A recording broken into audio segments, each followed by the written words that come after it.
नमस्कार दोस्तों, स्वागत है आप सभी का एक बार फिर से उत्कर्ष नर्सिंग क्लासेज के इस ऑनलाइन प्लेटफॉर्म के ऊपर। प्यारा दोस्तों, नॉर्थ सेट 5 की एग्जाम की डेट डिक्लेयर होने के बाद में एक बड़ा प्रश्न आ रहा है कि सिनेरियो बेस्ड क्वेश्चंस को कैसे पढ़ा जाए। कि सर ये सिनेरियो बेस्ड के जो क्वेश्चंस है इनको कैसे किया जाए। ये जो सिनेरियो बेस्ड के क्वेश्चंस जो मेंस के अंदर आने वाले हैं उसको हम कैसे तैयार करें।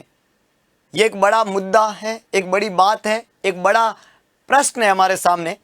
तो एक छोटा सा मैं एक सजेशन आप लोगों को यहाँ देना चाहूँगा कि सिनेरियो बेस्ड का क्वेश्चंस जो होता है वो इस नॉर्थ सेट का जान है और आने वाले सभी एग्जाम में यही आपका सिलेक्शन का क्राइटेरिया बनता है। और वैसे भी सिनेरियो बेस्ड का क्वेश्चंस कई टाइम से हमारे साथ में चलता आ रहा है।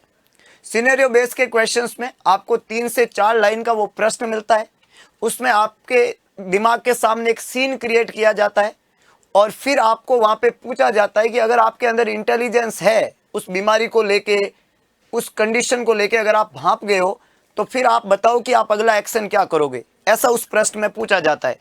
तो उसमें आपको क्या करना होता है कि सबसे पहले तो जो 4 लाइन का सवाल होता है उसको टुकड़ों में तोड़ो और उस सीन को समझने का कोशिश करो, उस कंडीशन को समझने का कोशिश करो, उस बीमारी को समझने का कोशिश करो जिसको लेके सवाल ने पूछा है। फिर उस बीमारी के बारे में आपका क्या ज्ञान है, क्योंकि यहाँ पे आपका ज्ञान बहुत जरूरी है, आपकी थ्योरी बहुत अच्छी होनी चाहिए। अगर आपने पूरी थ्योरी उस सवाल को समझने के लिए पूरी थ्योरी उस बीमारी की पढ़ रखी है तभी वो सवाल आपको समझ में आएगा, तभी वो सिचुएशन आपके समझ में आएगी और फिर आप समझ पाओगे कि अब इसमें अगला एक्शन कौन सा काम में लिया जाता है। ये तमाम तरह के प्रश्न जो सिनेरियो बेस्ड के होते हैं इसमें प्रायोरिटीज होती है, इसमें कुछ जो है इमरजेंसीज दी हुई होती है, इसमें कुछ साधारण सी बात बोली हुई होती है जिसमें हमें कुछ भी नहीं करना होता है। कई बार इस तरह के कंसेप्चुअल क्वेश्चंस वहां पे पूछे जाते हैं। इन सिनेरियो बेस्ड के क्वेश्चंस को करने का सबसे आसान और सबसे इंपॉर्टेंट क्राइटेरिया है कि question practice. My dear friend, 3 बातें हैं जो सिनेरियो बेस्ड के क्वेश्चंस को क्लियर करने में आपकी मदद करेंगे।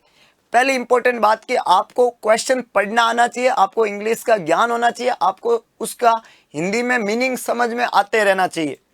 दूसरा इंपॉर्टेंट चीज जो आपकी मदद करेगी वो है कि आपको उस क्वेश्चंस के पीछे पूरी की पूरी जो थ्योरी है वो थ्योरी आपको पता होनी चाहिए।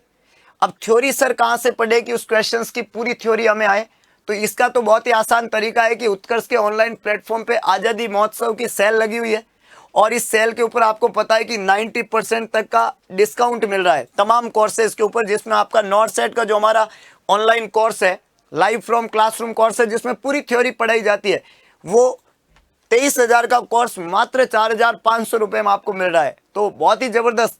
और आप देख पा रहे हो यहाँ पे अलग अलग तरीके का जो है नॉर्थ सेट का MCQ बैच है या UPPSC के एग्जाम है या भी बहुत सारे जो इंडिया लेवल पे एग्जाम्स हो रहे हैं उन सभी एग्जाम्स के ऊपर भारी डिस्काउंट है, चाहे वो KGMU का है, चाहे GNM का है, चाहे आपका ऑनलाइन कोई टेस्ट सीरीज है, सभी कोर्सेज के ऊपर छूट है।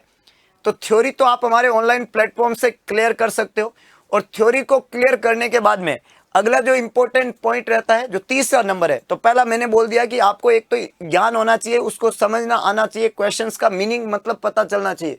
दूसरा, आपको ऑनलाइन प्लेटफॉर्म से मैंने बोला कि तमाम तरह के कोर्सेज जो है उनके थ्रू आप थ्योरी को मजबूत करें, अपनी थ्योरी बढ़िया करें। और तीसरा माय डियर फ्रेंड, जो सबसे इंपॉर्टेंट इस सवाल की जो जान है, सिनेरियो बेस्ड को क्वेश्चन को समझने की जो सबसे इंपॉर्टेंट बात है वो है क्वेश्चन की प्रैक्टिस। जितनी ज्यादा क्वेश्चन प्रैक्टिस करोगे, हर एक सब्जेक्ट को लेके करोगे, तब आप इस क्वेश्चंस को या इस तरीके के सिनेरियो बेस्ड के क्वेश्चंस को अच्छे से समझने और सीखने लग जाओगे।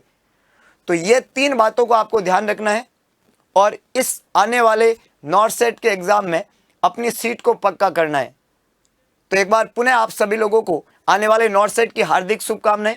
अपने ज्ञान को बूस्ट अप करें और अपने आप को मजबूती से इस नॉर्थ सेट में रिप्रेजेंट करें ताकि सिलेक्शन नहीं, रैंक निकले। तो आज के लिए इतना ही, फिर मिलते हैं।